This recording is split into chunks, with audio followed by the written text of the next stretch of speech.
안녕하십니까. 지난 영상에 이어 오늘도 독서가 어떻게 수능 국어시험에 도움이 되는지 설명해 드리겠습니다. 지난 영상에서는 작년 11월에 치른 2023년 수능 국어시험 전체를 여러 권의 관련 도서를 통해 개괄적으로 설명해 드린 바 있습니다. 이 영상에서는 딱 한 권의 책만 가지고 아주 자세히 설명해 드리도록 하겠습니다. 학생들이 수능 국어에서 과학, 기술 지문, 경제 지문, 철학 지문에 어려움을 겪는 학생이 많은데 특히 과학 지문에 어려움을 겪는 학생들에게 도움이 될 영상이라고 생각합니다.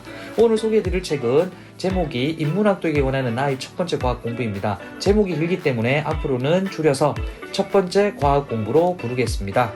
이 책은 제가 학생들에게 오래전부터 그리고 자주 읽기를 권해온 책입니다. 이 책은 인간이 지구의 주인도 아니고 만물의 영장도 아니며 인간의 역사 역시 전 우주적 관점에서 볼 때 찰나에 지나지 않는다는 것을 과학적으로 증명한 책입니다. 이 책의 내용이 특별해서가 아닙니다. 이 책의 내용은 다른 과학 교양 서적에서도 쉽게 만날 수 있는 내용들입니다. 일반적인 내용을 두루 갖추고 있고 쉬운 문장으로 잘 설명하고 있는 책이기 때문에 오히려 독서를 권합니다. 역대 수능 지문 가운데 가장 어려웠다는 평가를 받는 2019년 과학 철학 복합 지문입니다.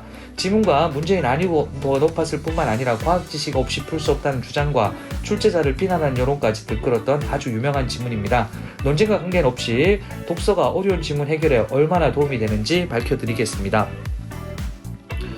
자, 기출지문 차례대로 첫 번째 과학 공부의 내용을 제시하여 서로 비교하는 방식으로 진행하겠습니다. 파란색 밑줄 부분을 확대하겠습니다. 다음은 첫 번째 과학 공부 157쪽의 내용입니다. 복잡한 문제를 단순하게 푸는 전통에 대한 내용입니다. 시간을 충분히 드리겠습니다. 확인해 보시기 바랍니다.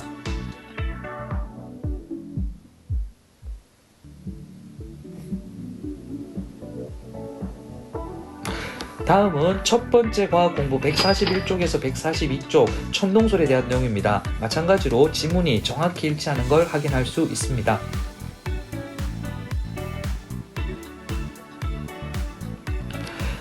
첫 번째 과학 공부 147쪽 프톨레마이오스가 천동설을 주장했다는 내용입니다. 기출 지문과 일치합니다. 다음은 첫 번째 과학 공부 157쪽 프톨레마이오스가 태양을 우주 중심에 두었다는 내용입니다. 이 역시 기출 문제와 완벽하게 일치합니다. 분홍색 밑줄을 봐주십시오. 내용은 코페르니쿠스가 지동설을 받아들이지 않는 이유에 대해서 말하고 있습니다. 첫 번째 이유로 천상계와 지상계의 이분법적 세계관을 언급하고 있습니다. 첫 번째 과학 공부 143쪽 내용과 정확하게 일치합니다.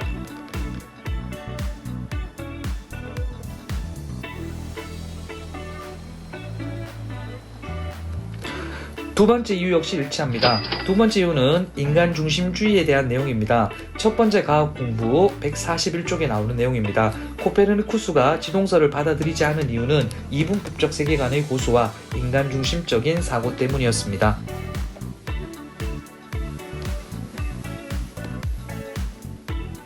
자, 계속 보겠습니다. 노란색 부분을 봐주십시오. 보라에는 지동설의 입장을 부정했지만 타협점을 찾았습니다. 그것은 행성들이 태양을 중심으로 돌고 태양이 지구를 돈다는 주장입니다. 확인해 보시면 아시겠지만 정확히 일치합니다. 160쪽의 내용입니다.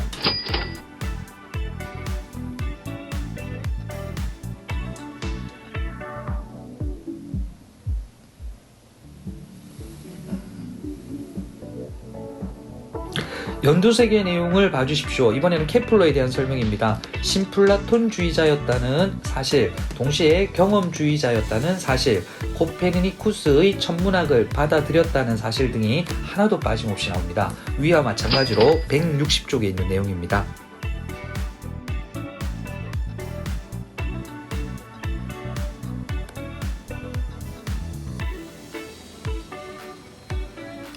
자, 이번에는 뉴턴입니다. 보라색 밑줄 부분입니다. 첫 번째 과학 공부 173쪽에서 174쪽 뉴턴의 만류인력 법칙에 대한 설명이 역시 완벽하게 일치한다는 것을 확인할 수 있습니다.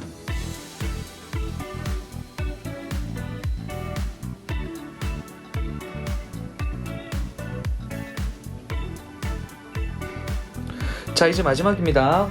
기출문제 왼쪽 편 맨 마지막 줄을 봐주십시오. 주황색 밑줄 부분입니다. 뉴턴이 만류인력으로 다른 과학적 사실도 증명했다는 내용입니다. 첫 번째 과학 공부 174쪽 내용과 일치합니다.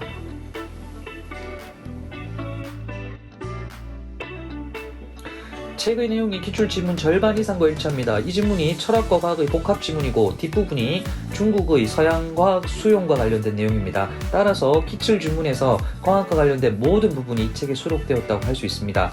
기출문제에서 언급된 과학자를 한 명도 빠짐없이 이 책에서 더 자세히 다루고 있습니다. 그리고 내용이 책 전반에 걸쳐 수록된 것이 아니라 불과 30여 쪽에 모두 집중되어 있다는 것을 확인할 수 있었습니다. 바꿔 말하자면 이 책을 정확히 이해한 학생은 이 지문의 과학 부분을 어려움 없이 읽을 수 있다고 할 수 있습니다. 그리고 소개하지 않은 더 많은 일치 부분이 존재합니다.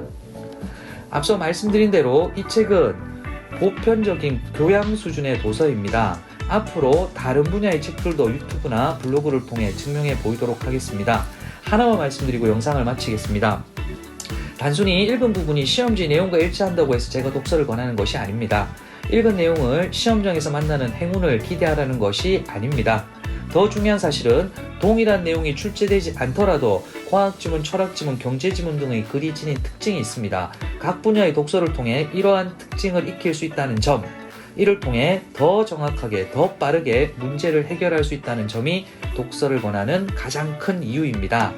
여러분 수준에 맞는 책을 고르셔서 책 읽기를 지금 시작하십시오. 그것이 국어의 정도이자 지름길입니다. 독서는 가장 효율적인 국어 공부 방법입니다. 감사합니다.